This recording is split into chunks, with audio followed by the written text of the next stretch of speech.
Hey guys, so in this video, I'm going to talk about how to value a vacant residential lot. Just a typical residential lot, zoned residential, where you can build one house on. Obviously, pieces of land come in all shapes and sizes and have different zoning from residential to commercial. This video is strictly for a situation where you've got a residential lot that you can build one house on. So in this particular case, an agent came to me and said that they had a potential buyer, but had a piece of land that they owned, and they wanted him to also sell this piece of land for him. So they wanted him to value the property. Okay. So one thing you need to know about land is sometimes there's no address there because there's no house, right? Or most of the time that's the case, right? So you really have to figure out a way to find the property. If you're talking to the owner of the property, you need to ask him for the parcel ID or the tax ID or the property ID for the property. It's a number that will allow you to search for this property in public records. Okay. Now, in a situation where they don't have the parcel ID, or they can't find it and know how to find it, you can obviously look in public records under their name and see if you can find them that way. That's another way to find somebody's piece of land, right? So as you can see, IMAP is the tool that we use. Several tools you can use for public records. I like IMAP. It's right here in your dashboard, that Stellar MLS right up here and in your toolbox. So there's your IMAP right there. And the thing with IMAP is you got to know your county. So in this particular case, they said the property was in Ocala. So if you don't know what county Ocala is in, well, there's a Google, right? What county is Ocala in? It's Marion County. Fantastic. Went in here, put Marion County. Now in this case, the agent actually had found the parcel ID number, and I'll show you how he did that in a second. But in the case where you know the county, but you got to look by some other means besides address, owner names right here. What I would suggest, if you're using IMAP, always put contains rather than starts with. This system is very sensitive. I just want it to look anything that contains this name. So if I knew that the owner's name, I could put it in there and find it, right? You could also search by the property ID. In this case, I did have the property ID. So I put that in there and I searched for it. But one thing I wanted to tell you is that if you, if you don't, look it up by name, you could also, in this particular case, I believe that the seller gave him the cross street.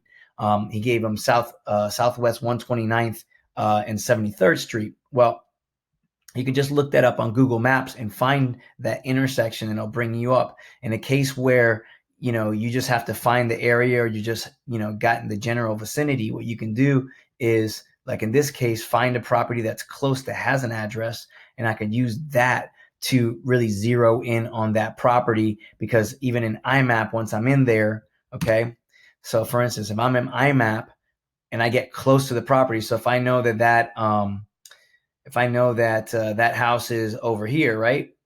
So it pulls me up on public records over here. All I have to do is pan over here. Here's your pan tool, right? And I can click on a property and it'll give me all the information for the property, and I can just click on it. Okay. So if I wanted to get the information on the property next door, I just got to click back to identify here, and bam, I can pull up the property here. And if I wanted to pull it up, cool. In this case, I already have the property pulled up. It's right here. I'm already in it. This is the right property. He had given me the property ID. Okay. So now you found the property.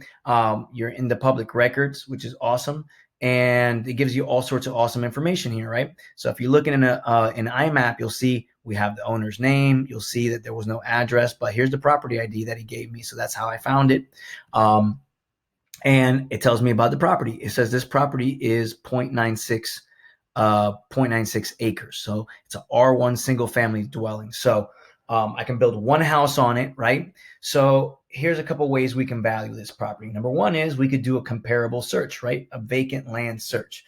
Now, here's the deal. Sometimes when you're buying vacant land and it's out in the country, there might not be a ton of sales around you. So it's going to get a little bit more difficult to find the value of this property. In this particular case, I went here into Matrix, and when you're in Matrix and you're doing your searches, you'll notice there's a vacant land search. That's what you want. You want search, vacant land detail. I did that already. It led me to this criteria page. I went in here and I put active, pending, and sold. Okay. And That's all I put in there. I just wanted to see what was out there, active, pending, and sold. But I went to the map. Okay. So in the map, there's this jump to function right here, jump to address function. I took that cross street that he gave me and I put it in there and I found the area. But like I told you, if you found something close to it, I could take this address here, right next to it. If I can copy it. Okay, maybe not. But I could put that address. Let me see.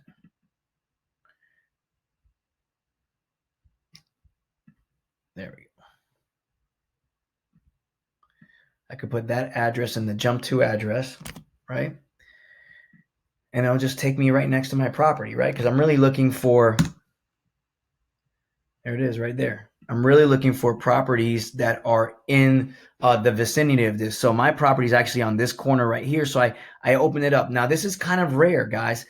There's a lot of land sales in this area. So we actually have, hard concrete evidence of kind of what's going on in that area. Once again, their lot is here on this corner.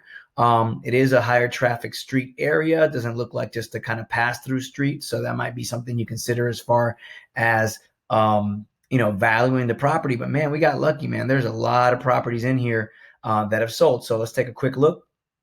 Okay. Now remember when we looked over here, we said it was 0.96 acres. So that's really important because I want to make sure that I am looking at pieces of land that are around the same size.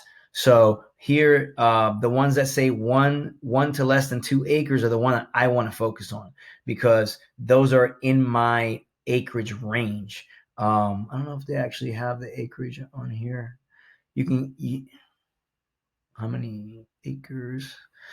You can put that as one of the columns there that you can add to look at the actual acreage. But for the most part, you see these right here. They measure just about what your lot measures, okay? And we know that they're 1 to 2 acres, right? So even if I click on one, I could probably get the acreage here. Let me see. Okay, so this one's 1.16. So this one's bigger than the one that he gave me, which was 0.96. That one sold for 14.5, and it looks like in that size, 14,500 is probably the max that you would get for a piece of land there. And we can even look to see, besides the fact that it was a little bit bigger, I'm curious to see where on the map it is. So, it still looks like it's on a decent traffic street, but it's a little bit bigger, and somebody paid 14.5 for it. I'm assuming that was a cash sale. Let's see if there's any seller credit. No. Okay. So that's 14.5. Our property is a little bit smaller. I feel like it's on a higher traffic corner. If you recall where it's at, this Southwest 129th Terrace, 73rd. Here's our property here. I think that this property is probably a little bit less desirable than, let's say, a lot right here, right? That's on a street that isn't a major pass-through street and is kind of more tucked into this side neighborhood. So just something to consider. So if I'm looking at this right now, I'm thinking to myself, man, it's probably closer to this, 11.5. It's a little bit less desirable. Maybe even 10,000 around that. So it's a piece of land. There's a lot of land out there. It looks like that's what people are paying. You see some ones here that are higher, but this one right here in particular is 2 to 5 acres, so it's a lot bigger. These here did sell for 28. Let's see why those sold for 28. Those look like they might have actually been in a planned neighborhood. Let's see where that map is at. Oh, those are active, actually. Is that active? Yeah, that's active. Okay, so these guys, okay, perfect. So these guys are here. This is a great example, right? These guys here, right, are probably priced way too high. How long have they been on the market? Look, 869 days, right? That's what happens when you overprice a property. They're literally charging basically double what the highest one sold for. And people do that. They say, hey, one day somebody's going to drive on by and overpay for this property, right? There was nothing special about these properties that would make me think they would overpay. So in this particular case, I'm thinking 10 to 12,000, maybe 9 to 12,000. If he actually wants to get it sold, I'd price it just slightly lower. Now, as I told you, this is rare. This is rare to find this many lots for sale. So another way to value a property like this is to basically do a comp on what a house would sell for in that area, right? So let's say, we go out here and we say, okay, we know we can build one piece of or one house on this piece of land, right? And maybe I go out and I look for actual comps of residential property. So let's say I took this this address, right? And I just went out here and basically started looking for properties, actual homes, right? That had sold in that area to kind of see where prices are at, right? To kind of see where the prices are at. So let's look at active pending sold.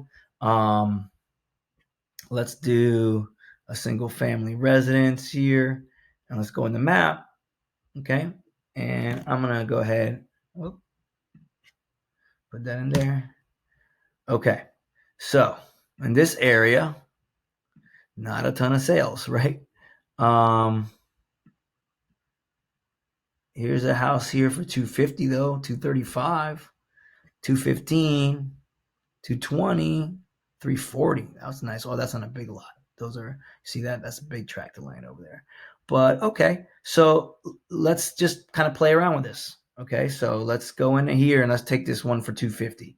Okay, see what kind of lot this thing is on. Look, this lot is 1.14 acres. Okay. When was this house? But we couldn't have gotten any luckier, right? Okay. So here's the house. Sold in one day. So we know that this is kind of like what a brand new house. This house was built in 2020 in that area. Okay. And this is what they built out there, right? And it sold for 250.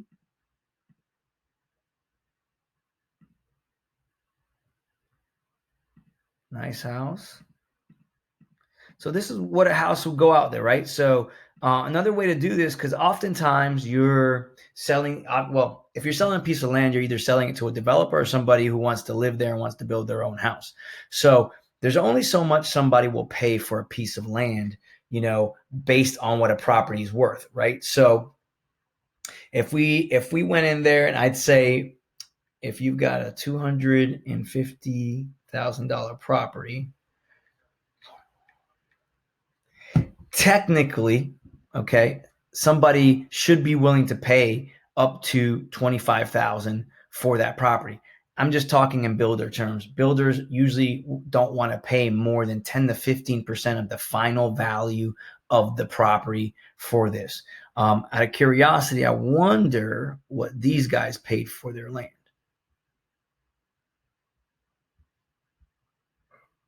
So if I go into their public records, look at this.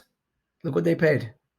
They paid $21,000 for that property. That's almost that kind of 10% mark I just told you about. So it's funny that they paid $21,000. Now, this looks like a nice neighborhood with some stuff around it. So I would have probably paid a little bit more for that piece of land, but now I got another clue, right? So in a case where you don't have other comparable sales like we had, we got lucky with that.